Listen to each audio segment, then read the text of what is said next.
പലരും പറഞ്ഞു കേൾക്കുന്ന ഒരു കാര്യമാണ് എനിക്ക് അങ്ങനെ ട്രോമയൊന്നും ഇല്ല. ട്രോമ ഉണ്ട്. So trauma is A part of life.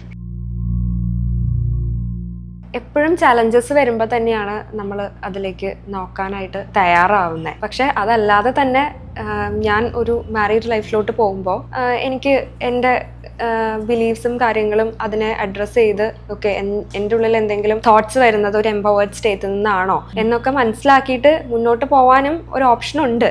പക്ഷെ എപ്പോഴും ആൾക്കാർ ഒരു ചലഞ്ച് വരുമ്പോൾ മാത്രമേ അതിനൊരു സ്റ്റെപ്പ് എടുക്കുന്നുള്ളൂ. പക്ഷെ ഒരു ചലഞ്ച് വരുന്നേക്കാൾ മുമ്പ് എല്ലാവർക്കും ട്രോമ ഉണ്ട്. കാരണം ഒരു ഹ്യൂമൻ ബേബി ജനിക്കുന്നത് ഒരു കംപ്ലീറ്റ്ലി കോഡിപെൻഡന്റ് ആയിട്ടുള്ള ഒരു ഫേസിലാണ്. ആ കുഞ്ഞിനെ നമ്മൾ വേണ്ട രീതിയിൽ ടേക്ക് കെയർ ചെയ്തില്ലെങ്കിൽ സ്വാഭാവികമായിട്ട് അതിന് സസ്റ്റെയിൻ ചെയ്യാൻ പറ്റില്ല. അപ്പോൾ ആ ഒരു ഫേസിൽ ഒരിക്കലും വേറൊരു ഹ്യൂമൻ ബീയിങ്ങിന് 24/7 ഫുള്ളി അവൈലബിൾ ആവാൻ ആ കുട്ടിക്ക് അവൈലബിൾ ആവാൻ പറ്റില്ല.